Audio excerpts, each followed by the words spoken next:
வணக்கம். தமிழ்நாடு அரசியல் களம் நேயர்களுக்கு அன்பு வணக்கம், இனிய வணக்கம்.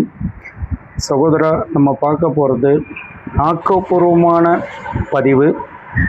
தயவுசெய்து கவனமாக பதிவை பாருங்கள், ஸ்க்ரோல் பண்ணின்னு போகாதீங்க. உங்களை தாழ்மையுடன் கேட்டுக்கொள்கிறேன். இன்றைக்கி நம்ம இந்த பதிவை அலட்சியம் பண்ணால் நம்ம வருங்காலத்தில் நிறைய பாதிப்புகளை உள்ளாக்கும். என்ன பாதிப்பு, எதற்கு இந்த பதிவு அப்படின்னு பார்த்தீங்கன்னா,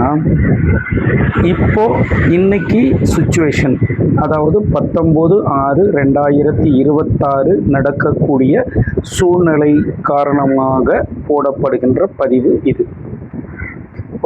இந்த தாவேகா கட்சி ஸ்டார்ட் பண்ணாங்க இல்லைங்களா, ஸ்டார்ட் பண்ணி உடனே முதலமைச்சர் ஆயிட்டாங்க. நமக்கு சுனாமி மாதிரி தான், திடீர்னு வந்துச்சு, திடீர்னு அடிச்சுன்னு போய் எல்லாரையும் கொண்டுட்டு போயிடுச்சு. அந்த மாதிரி தான் தாவேகா அரசு பதவியேற்று இருக்கு, நடந்துன்னு போகுது. ஓகேவா, சரி, விஷயத்துக்கு வரும். என்னத்துக்கு தாவேகாவை பற்றி பேசுகிறோம், என்ன ஆபத்து அப்படின்றது முழுமையான பதிவை கவனமாக கடைசி வரைக்கும் பாருங்கள். கடைசி வரைக்கும் பார்த்துட்டு சப்ஸ்கிரைப் பண்ணுங்கள், பெல் பட்டனை கிளிக் பண்ணுங்கள், ஷேர் பண்ணுங்கள், லைக் பண்ணுங்கள். ஓகேவா, சரி, விஷயத்துக்கு வரலாம். என்ன நம்ம பாதிப்புக்குள்ளாக போகிறோம் அப்படின்னா, தமிழக மக்களை எதிர்கட்சியே இல்லாத சட்டசபையை உருவாக்கணும்னு சொல்லி தாவேகாக்குள்ள டிஸ்கஷன் நடந்துட்டுருக்கு. அது யாருக்காவது தெரியுமா? அதாவது அதிமுகவை கபலீகரம் செய்து அங்கே இருக்கிற எம்எல்ஏ கட்சிக்காரங்கெல்லாம் உடச்சி பிழிஞ்சி எடுத்துன்னு வந்து தாவேகால சேர்க்கறது, அந்த வேலை நடந்துட்டு இருக்குது. அது எலெக்ஷனுக்கு முன்னாடியே நடந்த விஷயம். அதில் தான் ஒரு ஆள் இன்னொரு ஆளை கொண்டு போயிட்டு ஏடிஎம்கேல சேர்த்து அவங்க எம்எல்ஏ வேணாங்க. எம்எல்ஏ ரிசல்ட் வரும்போதும் அவர்கள் வாயாலேயே சொன்னார்கள், ஏடிஎம்கேவும் தாவேகாவும் கூட்டணிக்காக பேசிக்கொண்டு இருக்கிறார்கள் என்பதை வெட்ட வெளிச்சமாக சொன்னார் அந்த சகோதரி. யாருன்னு உங்களுக்கு தெரியும். இல்லைன்னா நம்ம அடுத்தடுத்த பதிவில் அவங்கள பற்றி சொல்லலாம். ரைட். இப்போது ஏடிஎம்கேவை கொஞ்சம் கொஞ்சமாக அதாவது அனைத்திந்திய அண்ணா திராவிட முன்னேற்ற கழகம் என்னக்கூடிய அந்த கட்சியை கொஞ்சம் கொஞ்சமாக புற்றுநோயோட கொடுமையான ஒரு நோய் தாவேகா. அந்த நோய் அதிமுக கட்சியை கொஞ்சம் கொஞ்சமாக சுரண்டி அப்படியே கொஞ்சம் கொஞ்சமாக தின்னுன்னு வருது. அதில் இருக்கிறவங்களும், அதான் அதிமுகவில் இருக்கிறவங்களும் தன்னுடைய பதவிக்காக, தன்னுடைய ஊழல் குற்றச்சாட்டை மறைப்பதற்காக, தன்மேல் வழக்கு வராது இருப்பதற்காக இந்த நடவடிக்கை தாவேகா கூட போய் சேர்ந்துக்கின்னு அவங்கள ஐக்கியமாகிறாங்க.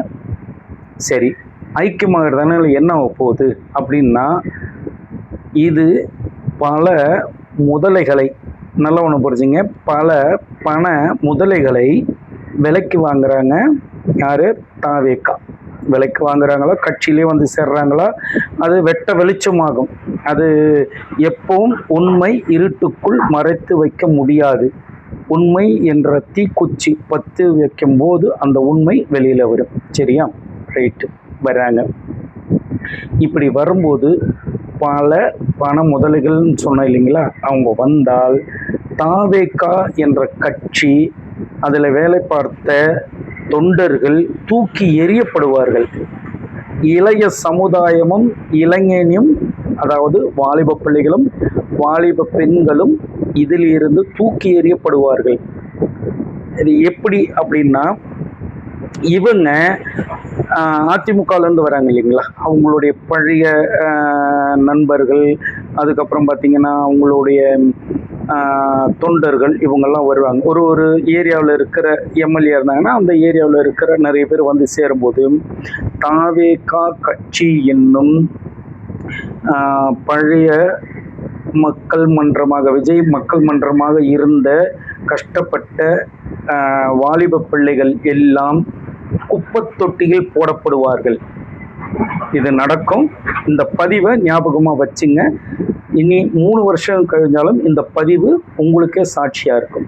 சரியா, சரி. தாவேக்கா என்ன ஆபத்து, என்ன பண்ண போகுது அப்படின்னு பார்த்தீங்கன்னா, தமிழ்நாட்டில் எதிர்க்கட்சியே இல்லாத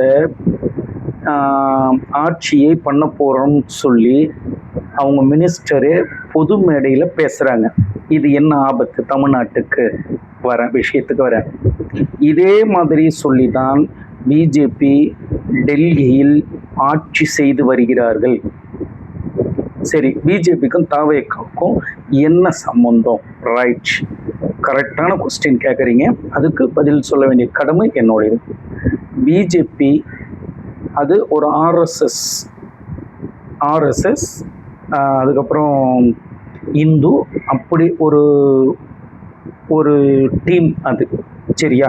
அந்த டீம் முத்து பாரத், அதாவது காங்கிரஸ் இல்லாத, அதாவது எதிர்க்கட்சியே இல்லாத இந்தியாவை உருவாக்கணும், காவிமயமாக்கணும் அப்படின்னு சொல்லி பல மாநிலத்தில் அவர்கள் விளையாட்டு என்ன என்பதை அரசியல் அறிவுள்ளவர்கள் தெரிந்து கொண்டு இருப்பார்கள். சரியா சகோதரா? அப்படி அவர்கள் பண்ணக்கூட சூழ்ச்சி என்ன? ஒரு எம்எல்ஏ ஜெயிப்பாங்க, இல்லை 2 எம்எல்ஏ ஜெயிப்பாங்க, இல்லை 3 எம்எல்ஏ ஜெயிப்பாங்க. அப்புறம் என்ன பண்ணுவாங்க? ஒரு கட்சியோட கூட்டணி வைப்பாங்க. அப்படி வச்சு அவங்கள கவுத்து, புரியுதா நான் சொல்ல வர்றது? அவங்கள விலைக்கு வாங்கி அவங்கள கவுத்து இவங்க முதலமைச்சராகி அந்த மாநிலங்களை ஆட்சி செய்து கொண்டிருக்கிறார்கள். இது வெட்ட வெளிச்சம். இது நடந்துன்னு இருக்கு. எதிர்கட்சிகளாக எங்கெங்க பிஜேபியை யாரெல்லாம் எதிர்க்கிறாங்களோ அவங்களை எல்லாம் சமாதி கட்டிட்டு எதிர்கட்சியே இல்லாத மாநிலமாக மாற்றி கொண்டு வரும் பிஜேபி போலத்தான். இந்த விளக்கம் எதுக்கு இவ்வளோ சொல்லியிருக்கிறோம் பாருங்க, பொறுமை இருக்கு. இதே மாதிரி தான் தாவேகா நினைப்பில் வருகிறது. அதிமுக ஒழிச்சிட்டாங்க. இப்போ அடுத்தது விசிகா ஒழிக்கிறதுக்கு பிளான் நடந்துன்னு இருக்குது. அது தெரியாத திருமாவளா அண்ணனும் வன்னியரசு போய் பதவி ஏற்றுட்டாரு, மினிஸ்டர் ஆகிட்டாரு. எனக்கு தெரிஞ்சு விசிகா கட்சி இன்னும் 2 வருஷத்தில் அந்த கட்சி இருக்குமான்னு எனக்கு தெரியாது, அழிச்சிருவாங்க. இப்போ பாருங்க, கம்யூனிஸ்ட்லேருந்து அடுத்து கம்யூனிஸ்டுக்கு வந்துட்டாங்க. கம்யூனிஸ்ட் தோழர்கள் எப்பேற்பட்டவர்கள், எவ்வளவு உத்தமமானவர்கள், எப்பேர் பாடுபட்டவர்கள், பாட்டாளி வர்க்கத்துக்காக அவர்கள் உழைக்கக்கூடிய உழைப்பு என்ன அப்படின்னு ஓலை வீட்டில் இருந்த போராடக்கூடியவர்களான் கம்யூனிஸ்ட். புரியுதுங்களா? அவங்கள காலி பண்ணுறதுக்கு அடுத்த திட்டம் பண்ணிட்டாங்க.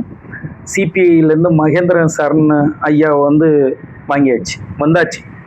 கேட்டால் ஊழல் இல்லாத ஆட்சியாம். ஐயா மகேந்திர ஐயா 10 நாளில் எப்படி ஐயா ஊழலை ஒழிச்சாங்க? என்னையா கம்யூனிஸ்ட் ஒழிக்காத ஊழல் ஐயா? இப்போ உங்களுக்கும் பதவி மோகம். சரி, ஒரு மகேந்திரன் போனார். ஒரு மகேந்திரன் சொன்னால் அவர் தாமஸ் ஆல்வா எடிசன், கிரஹாம்பல், அப்படிப்பட்ட ஒரு மகேந்திரன். அது டிஸ்சார்ஜ் ஆகுது, அடின்னு அடித்து அட்மிட் ஆனார்.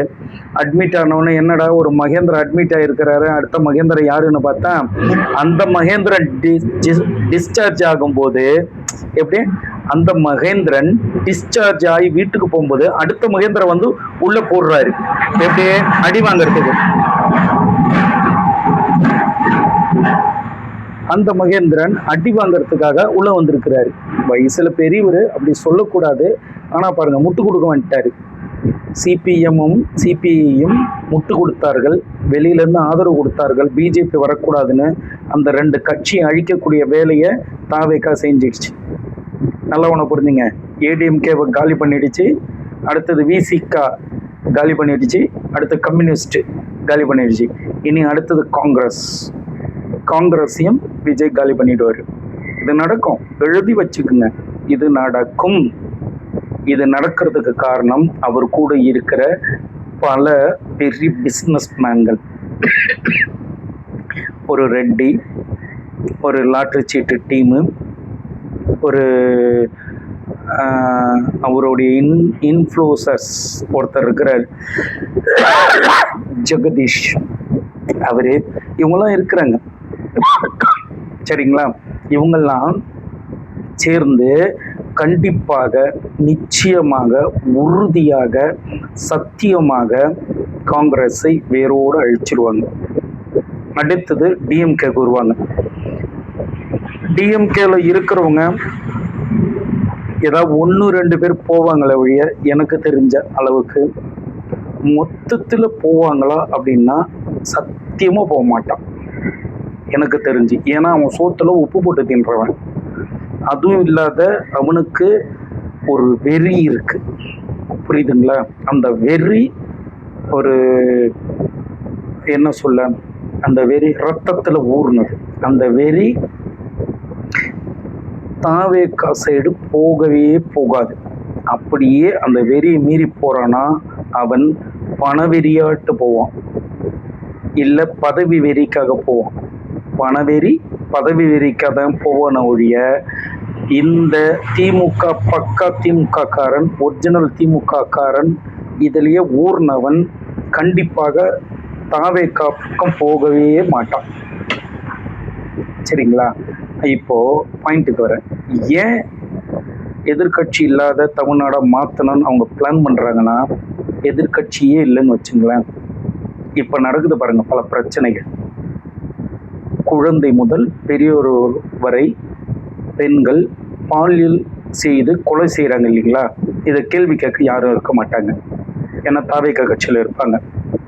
இப்பவே வாயை திறக்கல, விசிகா வாயை திறக்கல, கம்யூனிஸ்ட், சிபிஎம், சிபிஐ, காங்கிரஸ்லாம் வாயை திறக்கல. அடி மாடுங்களா இருக்கிறானுங்க.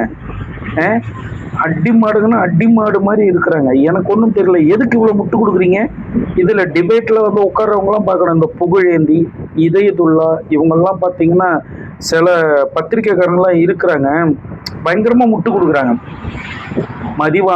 அதிவானனோ ஏதோ ஒரு ஐயா, அவர் ஒருத்தர், இந்த சபீர்னு ஒருத்தர் இருந்தார், அவர் கொஞ்ச நாள் டிபேட்டில் ஒன்றும் கலந்துக்கல. இல்லைன்னா அவரும் வந்து இந்த மாதிரி சப்போர்ட் பண்ணுவார்னு நினைக்கிறேன். இல்லை தாவே காட்சி சூப்பர் அப்படின்னு சொல்லுவார்னு நினைக்கிறேன். அப்புறம் என் ரகுவா அந்த அண்ணன், இப்படி இந்த மணி, இப்படிப்பட்ட சில பேர்லாம் இருக்கிறாங்க. பயங்கரமாக திமுக ஆட்சியில் பயங்கரமாக பாலியல் குற்றங்கள், கொலைகள் மோசமாக இருந்துச்சுன்னு சொல்லி டிபேட்டில் பேசி பேசி பேசி பேசி அந்த ஆட்சியை ஒழிச்சிட்டாங்க. சரி, அது எந்த கட்சி வேணால் வரட்டும், அவங்க பத்திரிகை சுதந்திரம் பேசுகிறாங்க, ரைட்டு. இப்போ ஏன் வாயை திறக்கலை? இப்போ ஏன் வாயை திறக்காது இருக்கிறாங்க? இப்பெல்லாம் பாலியல் குற்றம் நடக்கலையா? விவசாய போராட்டம் நடக்கலையா? கொலை நடக்கலையா? கொள்ளை நடக்கலையா? சொல்லுங்க, இப்ப ஏன் பேச மாட்டேன்றீங்க? அப்போ உங்களுடைய சுய லாபத்திற்காக நீங்க பேசி வந்தீங்க, இப்போ உங்க சுய நலத்துக்காக பேசாது இருக்கிறீங்க இல்லையா? கரெக்டா? அதுதான் உண்மை. சரி, பத்திரிகை சுதந்திரம் பேசுங்க, நல்லது. ஆனா எல்லாத்தையுமே பேசுங்க, நியாயத்தோடு பேசுங்க, கண்ணியமா பேசுங்க. நாங்க வரவேற்கிறோம். ஏன்னா பத்திரிகை துறையால தான் நல்லதும் கெட்டதும் வெட்ட வெளிச்சமா மக்களுக்கு தெரியக்கூடிய ஒரு அஸ்திரம், புரியுதுங்களா? அந்த அஸ்திரம் கண்டிப்பா தேவை. அந்த அஸ்திரம் இல்லாத யார் என்ன பண்ணாலும் தப்பு தான். அந்த அஸ்திரத்தை யாரும் தவறாக பயன்படுத்தக்கூடாது என்பதுதான் இந்த பதிவு. அல்லாத தனிப்பட்ட மனிதர்களை குற்றம் சாட்டவோ அல்லது குறைகளை கண்டுபிடிக்கவோ இல்லை இந்த பதிவு. Okay, fine. இந்த எதிர்கட்சியே இல்லாத மாநிலமாகி போச்சுன்னா, இந்த பல தவறுகளை செய்தாலும் இவர்கள் ஊழல் செய்தாலும் கேள்வி கேட்பதற்கென்று யாரும் இருக்க மாட்டார்கள். அதை எதிர்பார்த்து கொண்டிருக்கிறது தாவேகா கட்சி. அதன் வழியில்தான் இப்போது போய்கொண்டிருக்கிறது. இப்படி சொல்லணும்னா அந்த வழியில தான் தாவேகா கட்சி போகுது. அப்ப தாவேகா கட்சி போற வழியில சில பத்திரிகைக்காரங்க, சில கட்சிக்காரங்க இப்படி சப்போர்ட் பண்ணி பேசுகிறாங்க. பேசுங்க, நல்லா பேசுங்க. நல்லா ஒன்று தெரிஞ்சுங்க, யாரெல்லாம் சப்போர்ட் பண்ணி தாவேக்காவுக்கு பேசுகிறீங்களோ பேசுங்க. நீங்கள் உயிரோடு இருக்கும் வரை பேசுவீர்கள். அதுக்கப்புறமா இந்த ஆட்சி 100 வருஷம் தொடர்ந்துச்சுன்னா பாருங்க, உங்கள் வீட்டிலேயே அந்த பரிதாபத்துக்குரிய நிலை வரும். அது யாராக இருந்தாலும் சரி, அந்த நிலை வரும்போது அப்போ நீங்கள் அந்த நிலையை பார்ப்பதற்காக நீங்கள் இருக்க மாட்டீர்கள். 100 வருஷம் இந்த ஆட்சி இருக்குன்னு சொல்கிறாங்க. நான் கேட்குறேன், அடுத்த நிமிஷம் யார் இருப்பாங்கன்னு யாருக்குமே உத்தரவாதம் இல்லை. இவங்க 100 வருஷம் இந்த ஆட்சி நடக்குன்றானுங்க. ஏன்பா பேசுங்கப்பா, ஓரளவு பேசுங்க. 100 வருஷம் என்னது இது? பல ஜோசியக்காரங்களும் மக்களை ஏமாத்துறாங்க பதிவு பட்டு. இனி 100 வருஷத்துக்கு இப்படிதான். பல பத்திரிகை துறைக்காரங்களும் அப்படிதான் பேசுறாங்க, இனி 100 வருஷம் அப்படின்னு. அடுத்த நிமிஷம் யார் உயிரோடு இருப்பாங்கன்னு யாருக்குமே தெரியாது. நீங்கள்லாம் நான் கேட்குறேன், இந்த மாதிரி 100 வருஷம் 100 வருஷம் சொல்றீங்களே, நீங்க என்ன கடவுளா? உங்களை பார்த்தா இந்த கேள்வி கேட்குறேன், நீங்க என்ன கடவுளா? யாரை ஏமாத்துறதுக்கு இந்த மாதிரி போலியான வார்த்தைகளை டிபேட்ல உட்காந்தும் பதிவுகளாகவும் யூடியூப்ல போட்டுன்னு பேசிட்டு இருக்கிறீங்க? யார் ஏமாத்துறீங்க? மக்கள் என்ன தமிழ்நாட்டு மக்கள்னா அவ்வளோ இழிச்ச வாயங்களா? அவ்வளோ முட்டாள்களா? என்ன தமிழ்நாட்டு மக்கள் என்ன படிப்பறிவு இல்லாதவங்களா, இல்லை அரசியல் அனுபவம் இல்லாதவர்களா? எதுக்கு நீங்க இந்த மாதிரி பொய்யான ஒரு பிம்பத்தை உண்டு பண்ணிட்டு இருக்கிறீங்க? வேண்டாம். தமிழ்நாட்டுக்கும் தமிழ்நாட்டு மக்களுக்கும் நீங்கள் செய்கின்ற துரோகம், அந்த துரோகத்தின் விளைவு அல்லது பலன் அல்லது அது கிடைக்கக்கூடிய வெகுமதி அல்லது பரிசு, எப்படி வேணா எடுத்துங்க, அது உங்களுக்கு கிடைக்கும். ஒவ்வொரு ஏழையும் கண்ணீர் வடிக்கும் போது அது உங்களுக்கு பரிசாக கிடைக்கும். ஏழை விவசாயி இப்போ போராடுறான், அதை பற்றி பேசுறதுக்கு ஒரு பத்திரிகைக்காரங்க கூட இல்லை உண்மையாக பேசுறதுக்கு. என் ரகு அண்ணன் எங்கனே போனீங்க? சபீர் அண்ணன் எங்கனே போனீங்க? மிஸ்டர் மணி, ஸ்வீட் பாக்ஸ் மணி அவர்களே எங்கே போனீங்க? புகழேந்தி அண்ணன், கர்நாடகாவில் நீங்கள் புரட்சி பண்ணுறீங்கண்ணே, நீங்கள் எங்கண்ணே போனீங்க? இதயதுல்லா சார், உங்களுக்கு இதயம் இருக்குதா சார்? கூட்டணி வச்சு சேர்ன்றதுக்காக விவசாயி அப்படி பண்ணுறாங்களே, இதை பற்றிலாம் பேச மாட்டேன்றீங்க. ஆனந்த்ஜித் அண்ணா, தாவேக்கல இருக்கிறண்ணா எங்கே போனீங்கண்ணா? லைலாமணி அண்ணா எங்கண்ணா இருக்கிறீங்க? நோ இருக்கீங்களாண்ணா? இப்படி பல பேர் இருந்துட்டோம். விவசாயி போராடுறான், அதுக்காக வாயை திறந்து இவர்களும் பேசலை, தமிழ்நாடு முதல்வரும் பேசலை. எவ்வளோ வேதனைக்குரிய விஷயம் தெரியுங்களா? பாருங்க, இதெல்லாம் கவனமாக இருங்க. ஆட்சி செய்யட்டும், நல்லது செய்யட்டும், மக்களுக்கு நல்லது நடக்கட்டும், அன்புடன் வரவேற்கிறோம். ஆனால் இப்படிப்பட்ட காரியங்களை சுட்டி காட்டுவதற்கு கூட உங்களுக்கு பயம் ஏன் என்றதுதான் இந்த பதிவில் நான் கேட்கக்கூடிய கேள்வி.